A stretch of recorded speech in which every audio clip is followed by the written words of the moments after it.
मैंने जूही को नहीं मारा। कैसे मारता, क्यों मारता?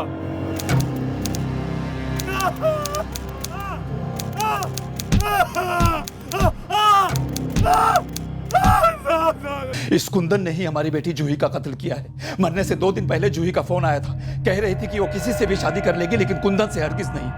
ये जो कुंदन यादव है ना, बड़ा शातिर है। आपको पता है उसने हमें बताया नहीं कि उसके और जूही के बीच में टेंशन चल रही थी। हमें क्राइम सीन पर कुंदन का बटुआ मिला। हर खूनी की तरह उसने भी ये एक गलती की। कत्ल करने से पहले कुंदन ने जूही का किया था। जुर्म कबूल करने के बाद उसने हमें वो जगह भी दिखाई जहाँ पर उसने जूही के मोबाइल को फेंका था। वो मोबाइल हमने बरामद कर। नहीं, हम पर कोई दबाव नहीं था। और ये जात पात की बात कहाँ से बीच में आ गई? इन्वेस्टिगेशन ठीक वैसी ही हुई है जैसी होनी चाहिए। हम चार्जशीट दाखिल करने जा रहे हैं। कुंदन यादव ही हत्यारा है। जूही दैया की खास फ्रेंड प्रिया ने बयान भी दिया है। कुंदन और जूही का ब्रेकअप हो चुका था। जूही कुंदन से शादी नहीं करना चाहती थी। उन दोनों का बैंक में जॉइंट अकाउंट था जिसमें सारे पैसे कुंदन ने ही डलवाए थे और कुंदन को वो पैसे वापस चाहिए थे। मॉर्निंग वॉक के लिए निकल ही रहे थे कि तभी डोरबेल बजी। हमने दरवाज़ा खोला तो देखा कि कुंदन था। कुंदन ने बताया कि जूही के साथ कुछ गलत हुआ है, वो दरवाज़ा नहीं खोल रही। हमें एक बात बहुत अजीब लगी कि सिर्फ सामने का दरवाज़ा ना खुल पाने की वजह से इस कुंदन को कैसे पता चला कि जूही के साथ कुछ गलत हुआ है। हमें तब भी यही लगा था कि ज़रूर कुंदन ने कुछ किया है। नहीं, हमारा बेटा खूनी नहीं है। वो जूही से बहुत प्यार करता था। पुलिस वालों ने खूब पीटा है उसे। कुंदन जूही को मार ही नहीं सकता। हमने कोई जुर्म कबूल नहीं किया, हमें जबरदस्ती फंसाया जा रहा है।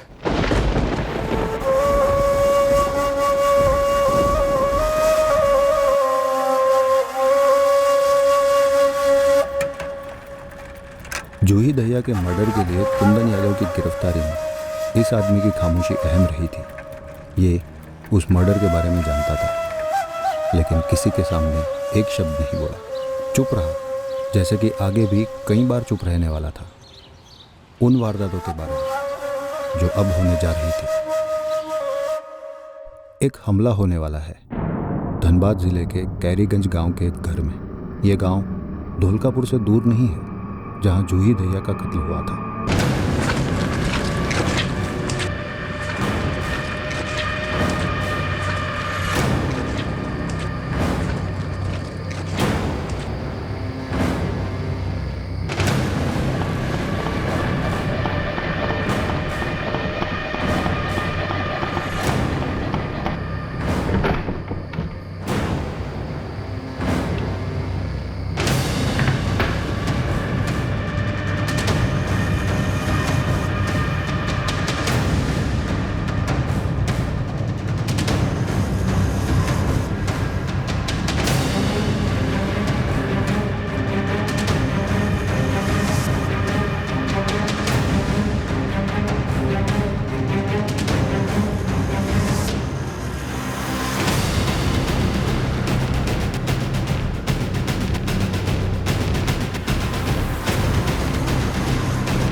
चार जून 2018 की रात हुए इस घातक हमले में रामानुज तिवारी, उसकी पत्नी साधना तिवारी और छोटा बेटा कृष्णा तिवारी तीनों मारे गए।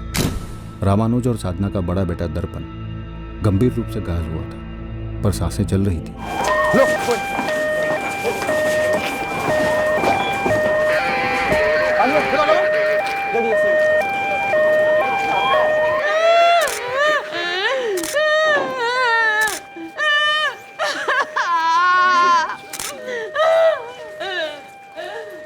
ये कृष्णा है, छोटा बेटा।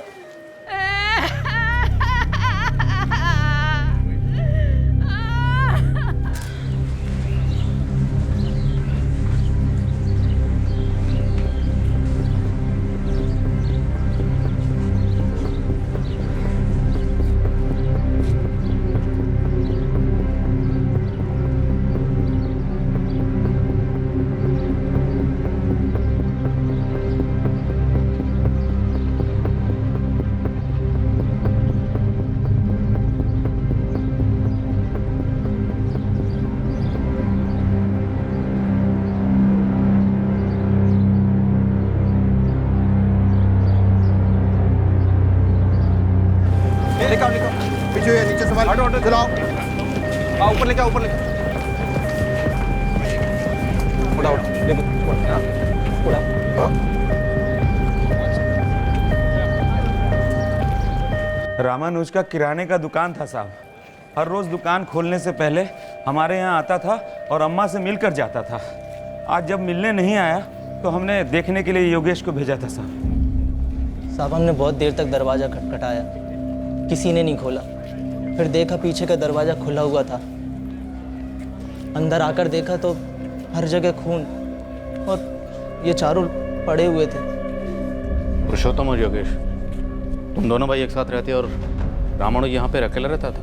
हमारा घर बस बगल वाला है साहब। रामानुज ने ये वाला खरीदा और यहीं से अपनी गृहस्थी शुरू कर लिया।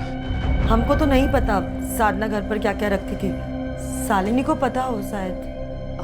मैडम यहाँ पर बहुत सारा नगद और गहना रहता था। तुम्हें कैसे पता शालिनी? हम और साधना मिलकर गांव की औरतों के लिए ग्रुप चलाते हैं। कौन सा ग्रुप? चिटफंड जैसा। अगर गांव की औरतों को लोन की ज़रूरत हो तो फिर वो गहना गिरवी रखकर लोन ले सकते हैं और सूद समेत लौटाना भी पड़ता है। पिछले 1 साल से साधना हमारी अध्यक्षा थी। नगद से आई हुई सारी किश्तें वही रखती थी मैडम। ये नगद और गहने मिलाकर कितना हुआ होगा? गहना का तो 2 लाख होगा मैडम। साधना के बदन पर हमेशा बहुत गहने होते थे, लेकिन अब कुछ नहीं है। मंगलसूत्र, कंगन, झुमके सब गायब है। शालिनी ये नगद कितना होगा?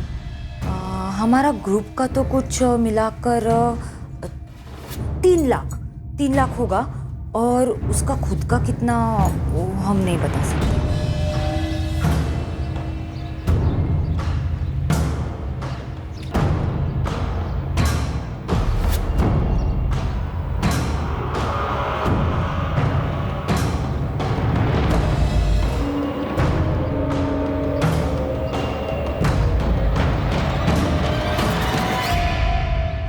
सर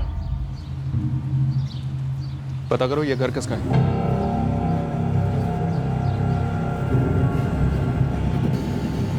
सर ये इनका घर है।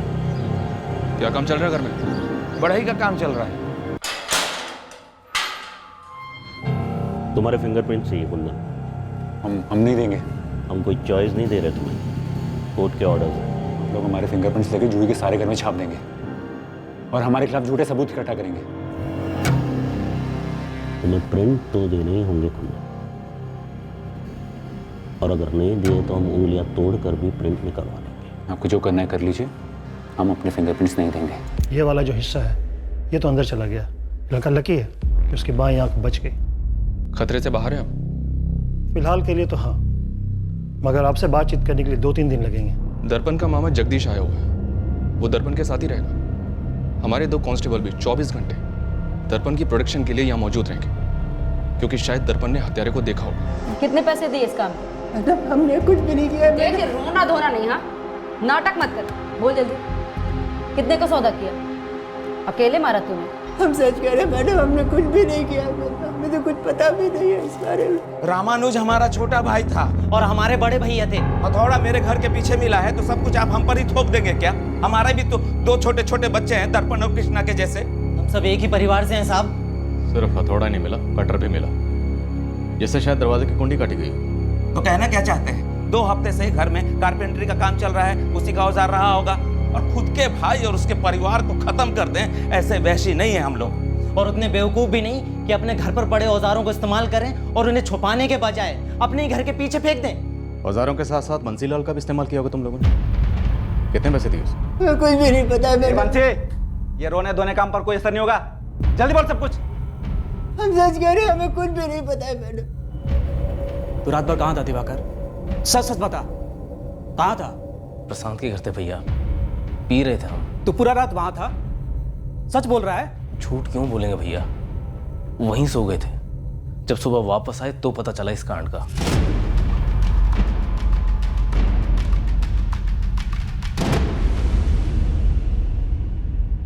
ये ले कल्पना, 20,000 है।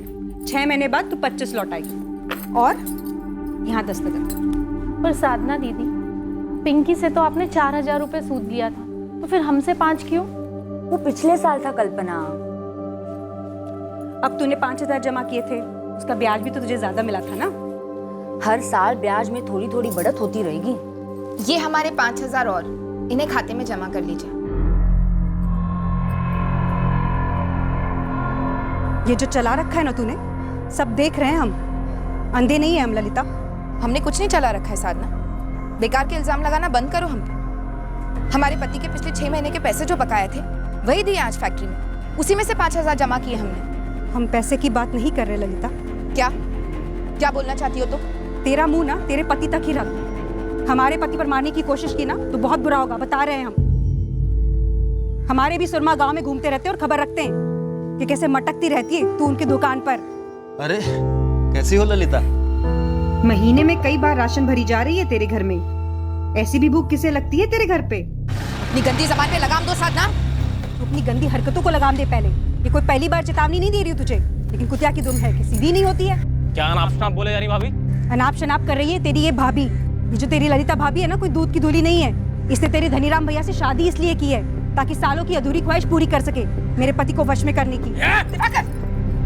साधना, तुम्हारी शक्की दिमाग का कोई इलाज नहीं है, लेकिन ये मत सोचना कि तुम जो भी गंद बकती रहोगी हम सब चुपचाप बैठ के सुनते रहेंगे। मेरी बीमारी क्या है ना तू ही जाने, लेकिन इसका कोई इलाज नहीं है। और दिवाकर, आइंदा हम पर हाथ उठाने से पहले अपने भाभी को भटकने से रोक। लगता है तेरे भैया और तुझसे ये संभलती नहीं है। चल चल दिवाकर, जाने दे, ये तो भौंकती रहेगी। तुम होता कौन है हमको मिलने से रोकने वाला रे? दर्पण तुम्हारा भांजा है तो हमारा भतीजा भी है, समझे? जितनी फिक्र तुमको है ना उतनी फिक्र हमको भी है।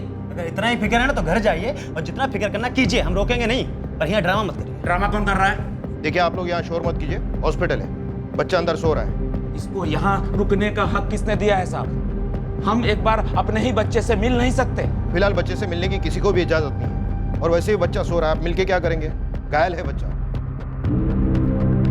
जगदीश, अगर बच्चे को गलत पट्टी पढ़ाने की कोशिश भी की है ना तो हमसे बुरा कोई नहीं होगा। इतना डर काहे रहे हो भाई?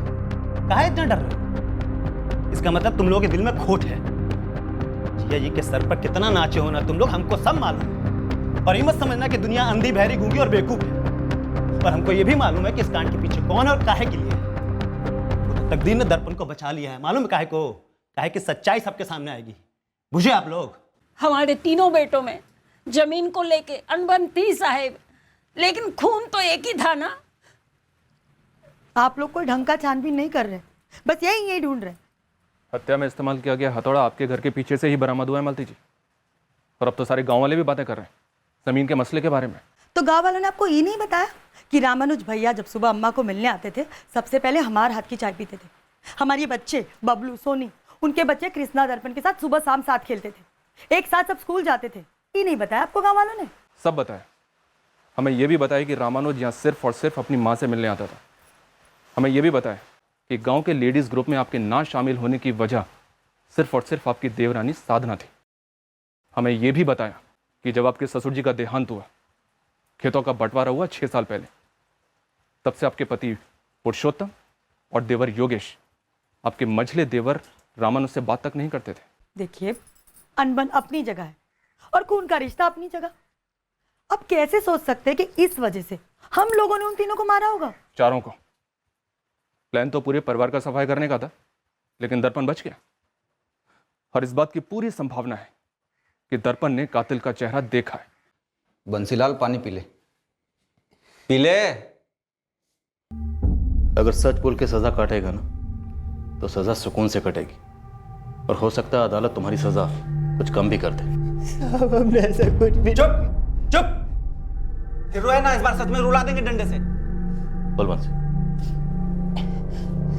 साहब, 4 तारीख की शाम अपना दिन भर का काम करने के बाद अपना सामान इकट्ठा किए और पुरुषोत्तम भाई के घर पर रख दिए।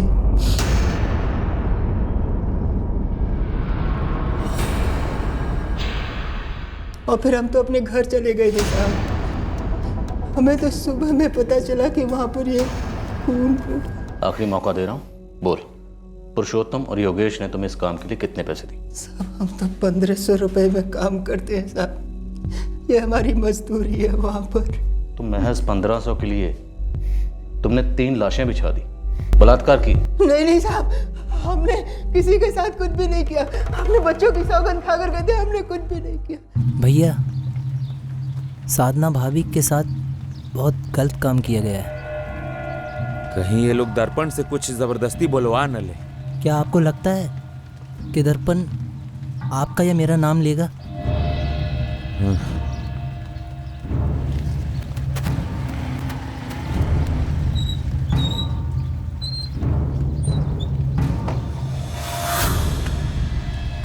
क्या हुआ दिवाकर? भैया वो दर्पण, उसने हमें 2-4 बार अपनी माँ के साथ झगड़ते हुए देखा था। और तुमको डर है कि वो तुम्हारा नाम लेगा? तब तुमने सच में सब कुछ किया है साधना से बदला लेने के लिए?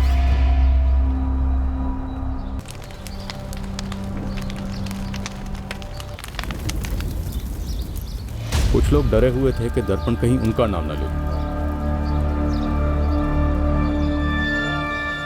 शायद हत्यारे ने कभी सोचा ही नहीं था कि दर्पण बच जाएगा। खेतों के बंटवारे ने भाइयों को बांटा था, पर यह खेत की अनबन तो 6 साल पुरानी थी। इससे 3 होंगे और वो भी बराबर बराबर।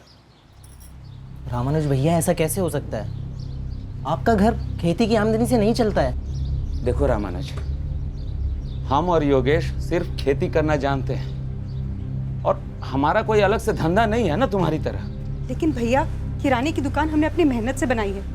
आपसे या बाबूजी से अलग से पैसा नहीं लिया था हमने। तो साधना, हम सब खुश है उसके लिए और भगवान से प्रार्थना करेंगे कि 4 दुकानें और बनाओ, पर खेती तो हमारे लिए छोड़ दीजिए। इस बात का कोई आधार नहीं है कि हमारा अपना धंधा है इसलिए हम पुश्तैनी जमीन में हिस्सा न लें। अरे कौन सी कानून की किताब में लिखा हुआ है ये? भैया, बात कानून की नहीं है, थोड़ी सी समझदारी और दिलदारी की है। देखो रामानुज, समझदारी तो इसी बात में है कि वो जमीन हम दोनों किसानों को मिलना चाहिए। काहे कि उसी जमीन पे हम दोनों भाई मिलकर हल चलाते हैं। हमरे हिस्से की जमीन पे हम हल चलाएं या चलवाएं, ये जिम्मा हमारा है भैया। और अम्मा, बस अब और बहस नहीं करते इस बात। भैया, आपने अपना घर भी अलग बनाया हुआ है और साधना भाभी, आपको तो आपके ग्रुप से पैसे भी आते हैं। योगेश, उसका क्या लेना देना इससे? अम्मा, तुम चुप ही रहोगी कि कुछ बोलोगी भी? अरे हमारा तो ये कहना है, बंटवारा काहे करत हो? तीनों भाई मिलके खेती बाड़ी करो और जो आमदनी होवे उसको बांट लो। तो वही तो हम कह रहे हैं, जमीन के 3 हिस्से कर लेते हैं, सब अपना अपना हिस्सा संभाले बस। ये पहले हमारे घर को अलग किया, अब खेत का बंटवारा करवा रहा है। मतलब पूरे परिवार को तोड़ रहा है ये। देखो अम्मा, ये पुरुषोत्तम भैया और ये योगेश, ये दोनों मिलके हमें ठग रहे हैं। ए, ठग रहे हैं हम तुमको?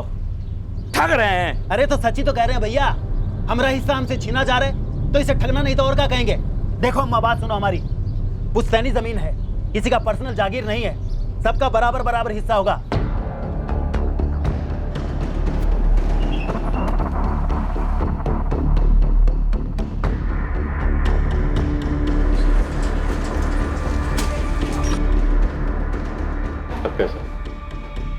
साहब, चाबी भी बहुत सहमा हुआ है, मुझको सब बता दिया। बात कर पाए? हाँ सर। कुछ बताया इसने? नीरज, इस पुरुषोत्तम को उठाओ, डंडा करते हैं। उठाओ इस।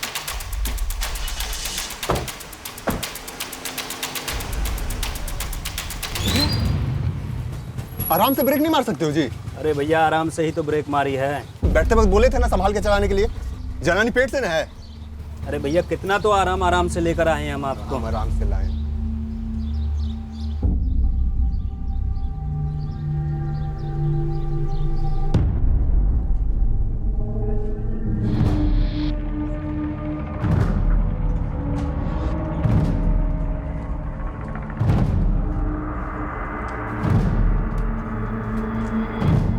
अब एक बार हमारी बात सुन लीजिए साहब, ये दोनों मामा मामी मिलकर बच्चे का कान भर दिए हैं साहब। और दर्पण जमीन के मसले से पहले से वाकिफ था साहब। ये तो इन लोगों ने भड़काया है, आग लगाया है साहब। और बच्चे का जो हालत है आप देख रहे हैं। दर्पण ने मैं साफ साफ बताया कि उसने तुम्हारे हाथ में हथौड़ा देखा उसे मारने से पहले। हम कह रहे हैं पट्टी पढ़ाया गया है साहब। हम अपने भाई को, खुद के भाई को मारेंगे और उसके बीवी बच्चे को भी मारेंगे।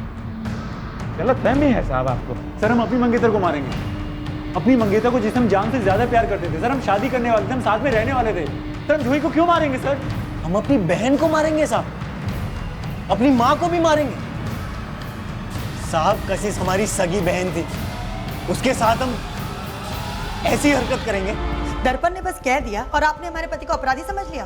अरे 4 जून की रात को तो पुरुषोत्तम भैया कहीं निकले ही नहीं, वो तो घर पर सोए हुए थे। वो घर पर ही थे।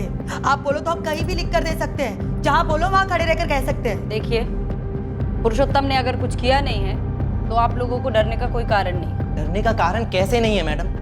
आप लोग तो लॉकअप में बैठाकर डरा धमकाकर वही कबूल करवाएंगे जो उसने किया ही ना हो। सर पर मर देंगे उनके जबरदस्ती, कहानी बना देंगे कि उन्होंने ही सब कुछ किया है। पुरुषोत्तम से केवल पूछताछ चल रही है, हमने उसे मुजरिम मुकर्रर नहीं किया और ना ही ये हमारा काम है। लेकिन दर्पण ने केवल हमसे नहीं, अपने मामा और मामी से भी यही कहा है कि जिसने वार किया वो पुरुषोत्तम ही था।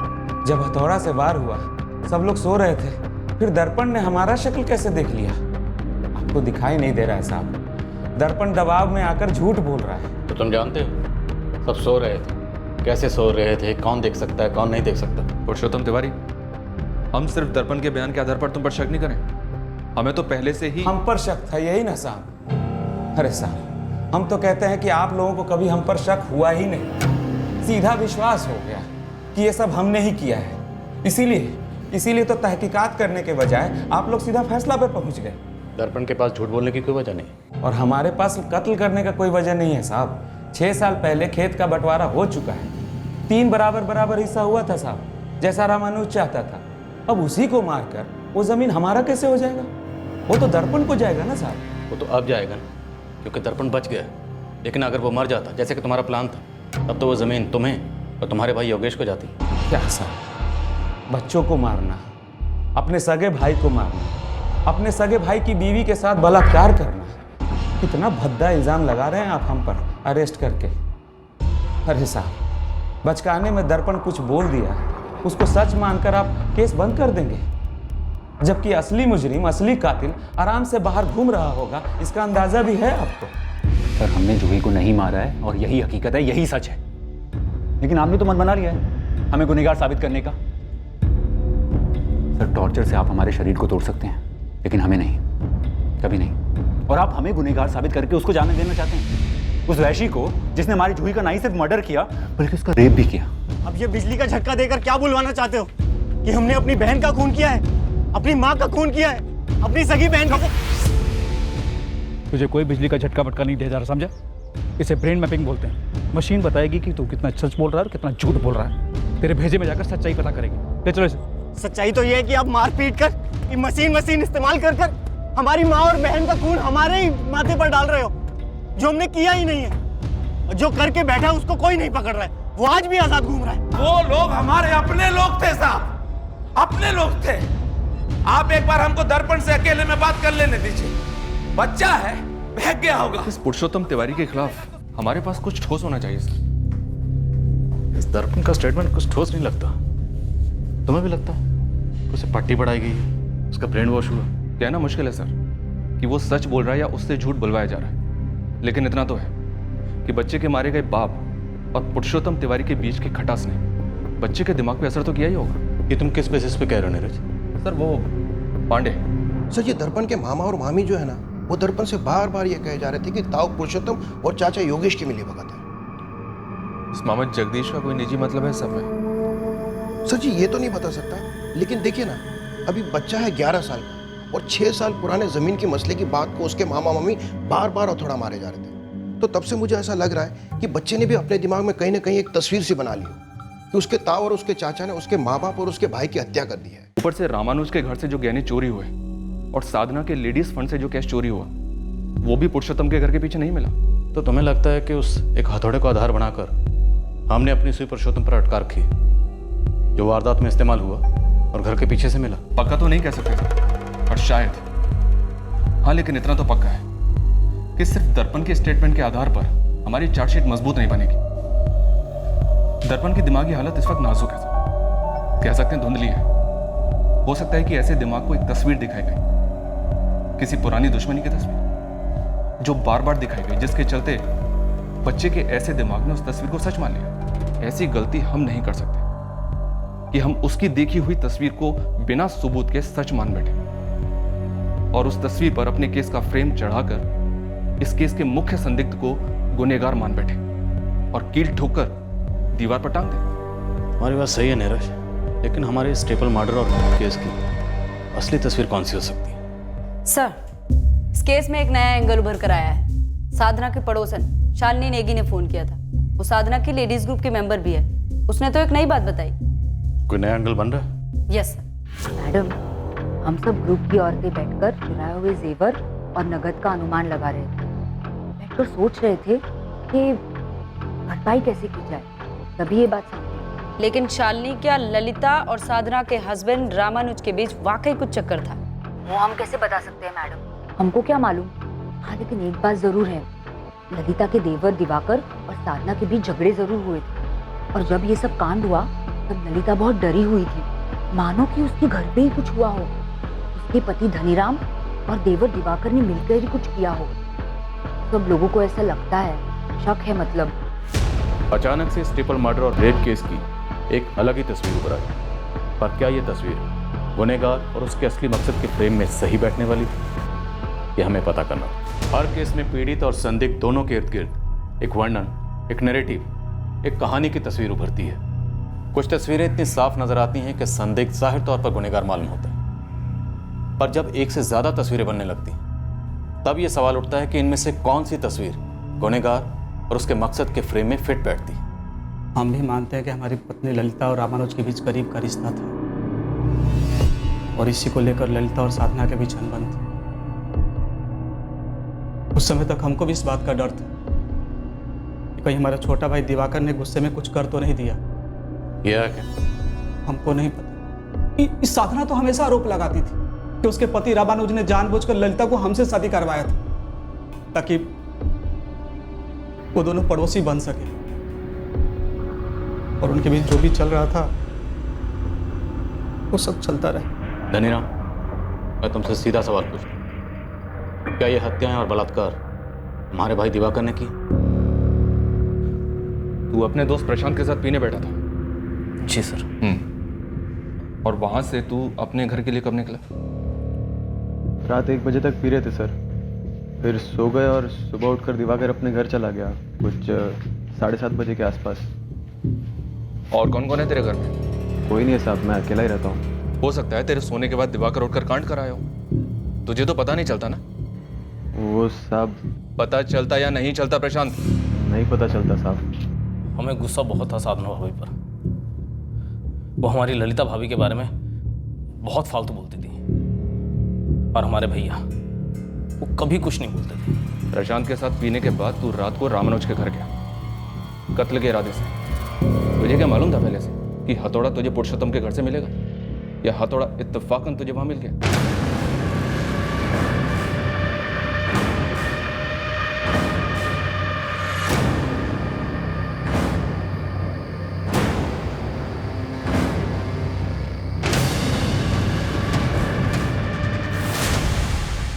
सर, जब हमने साधना भाभी की लाश को देखा हम हिल गए थे। हमें बहुत गुस्सा था, हम उन्हें सबक भी सिखाना चाहते थे। बहुत भयंकर ख्याल आते थे मन में कि कुछ करें, लेकिन सर जब उन्हें इस हालत में देखा और जब मालूम चला कि उनके साथ क्या हुआ था, बहुत बुरा लगा सर। हम डर गए थे सर। हमने कभी भी अपने मन में भी उनके लिए ऐसा नहीं चाहा था, और एहसास हुआ कि सर। अबे ओ दिवाकर, ये जो तेरे अंतरात्मा की आवाज है ना, इसको अपने अंदर ही दबा कर रख और फटाफट बोल, ये तीनों कत्ल और साधना का रेप तू नहीं किया है ना? जब सब लोग कहने लगे कि दर्पण जिंदा है तब हम डर गए थे। हमें लगा कि कहीं वो हमारा नाम ना बोले। मतलब दर्पण को तेरा ही नाम लेना चाहिए? नहीं सर, हमने कुछ कही नहीं तो वो हमारा नाम क्यों लेता? हम तो सारी रात प्रशांत के घर सोए पड़े थे। जब उठे घर आए तब पता चला कि क्या हुआ है। तो जितना झूठ बोलेगा उतना बुरा पिटेगा। सर हम झूठ नहीं बोल रहे सर, हमने कुछ भी नहीं किया सर।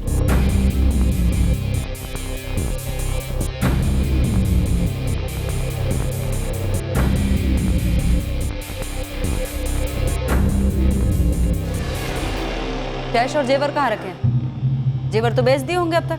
पहले तो सिर्फ हमारे लेडीज ग्रुप में ही अफवाह थी कि हम ही ने सब करवाया है। अब आप भी अफवाहों को सच मानने लग गए। बात को घुमा मत। तुझे पहले दिन से पता है कि ये काम तेरे देवर दिवाकर का है? पता नहीं था, बस डर था, जैसे हमारे पति को भी था मैडम। हम साफ कह रहे हैं, दिवाकर ऐसा कर ही नहीं सकता, और ऐसा करने का कोई कारण भी नहीं था। क्यों? अफेयर नहीं था तेरा रामानुज के साथ? सिर्फ धुआं था मैडम, कोई आग नहीं थी। बिना धुएं के भी आग होती है ललिता, जब रिश्ते छुपके निभाए जाते हैं। हमने कुछ नहीं छुपाया मैडम, हम झूठ नहीं बोल रहे। हाँ, हम रामानुज को पहले से पसंद करते थे, उसकी और हमारी शादी होने के काफी पहले से, लेकिन उसने आगे होकर कभी इस बात का इजहार नहीं किया। हम भी चुप रहे। बस फिर किस्मत ने हमें एक बार फिर से यहाँ मिला दिया। ये जो किस्मत का नाम ले रही हो, वो साजिश थी क्या? रामानुज ही लाया था ना तुम्हारे लिए रिश्ता धनीराम का? हाँ मैडम, लेकिन उसका कोई छुपा हुआ मकसद नहीं था। वो तो हम ही खुश हो गए थे कि रामानुज के पड़ोस में रहेंगे, उसे रोज देख सकेंगे, उससे बात कर सकेंगे।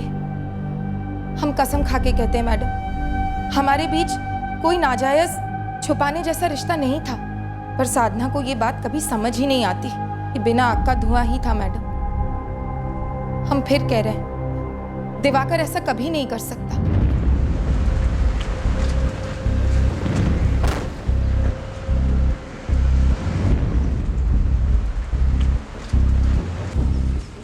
इस केस की हकीकत यहीं कहीं छुपी हुई थी, शालिनी नेगी के घर के आसपास, और इस हकीकत तक पहुंचने में अभी देर थी। दिवाकर के खिलाफ हमें ऐसा कुछ भी नहीं मिला जो उस एंगल को आगे बढ़ाता। ठीक उसी तरह पुरुषोत्तम के खिलाफ भी हमारे हाथ कुछ नहीं आए। इस केस की तहकीकात के दौरान हमारा ध्यान हमारे ही जिले धनबाद के कोशी गांव में हुए एक केस पर लाया गया। इस केस की डिटेल्स हमें हमारे डिविजनल हेडक्वार्टर्स ने दी।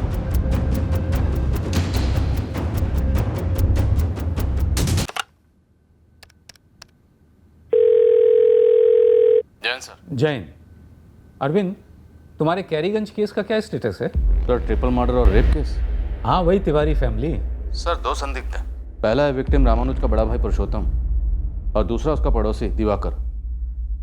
पर सर सच कहूँ तो दोनों ही सस्पेक्ट्स पर हम अभी तक कुछ खास आगे नहीं बढ़ पाए। अरविंद, एक न्यूज़पेपर रिपोर्ट आई है। हेडलाइन है, क्या कैरीगंज कांड की case file Koshigaon double murder case की तरह धूल चाटेगी?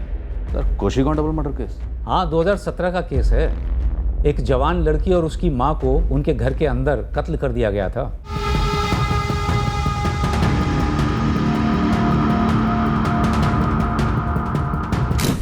जुलाई 2017 में धनबाद जिले के कोशी गांव में निर्मला महतो को उसके घर में मार डाला गया। वार उसके सर पर किया गया था।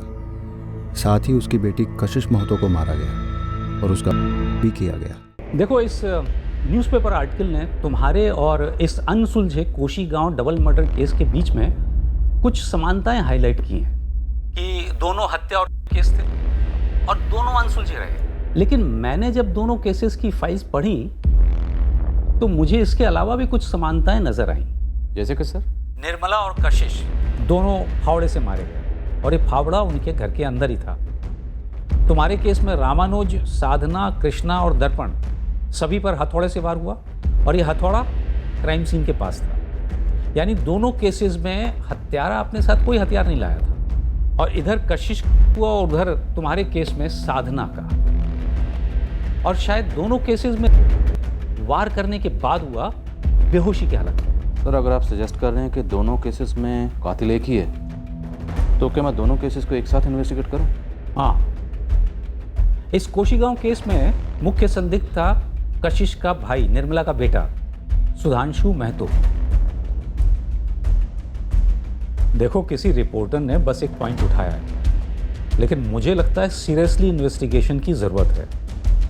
जरूर कोई कनेक्शन बनेगा। बिल्कुल सर, मैं कोशीगांव थाने से उनके इस केस की डिटेल पता करता। 3 संभावना है सर। हमारे सस्पेक्ट्स पुरुषोत्तम और दिवाकर, और वहाँ के सस्पेक्ट सुधांशु महतो। अब या तो इन तीनों में से कोई भी एक मुजरिम है इन दोनों केसेस का, या फिर ये तीनों ही शामिल हैं इन दोनों केसेस में, या फिर इन तीनों का इन दोनों केसेस से कोई भी ताल्लुक नहीं।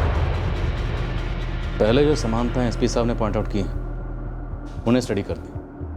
उसके बाद सस्पेक्ट को स्टडी करते हैं, लेकिन किसी भी सस्पेक्ट या निष्कर्ष पर पहुंचने की जल्दबाजी नहीं करेंगे। शायद ये निष्कर्ष पर पहुंचने की जल्दबाजी ही हमारी इन्वेस्टिगेशन की सबसे बड़ी खामी रही। और मैं अंधेरे में ताकता रहा। इन्वेस्टिगेशन ने मुझे ही जूही का कातिल मान लिया।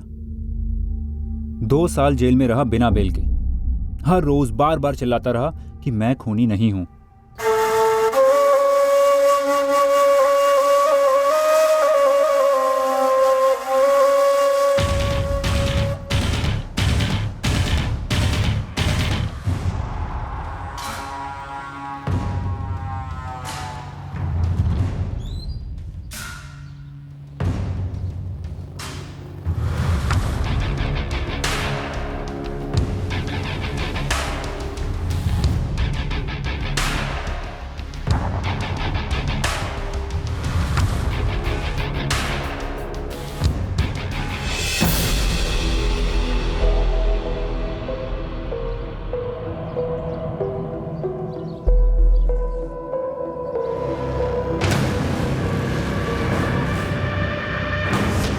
हर क्राइम सीन से कुछ चीज़ें जाहिर तौर पर उभरती हैं। पीड़ित के इर्द गिर्द की हकीकत से एक तस्वीर बनती है जिससे जुर्म के मकसद का अंदाज़ा लगाया जाता है।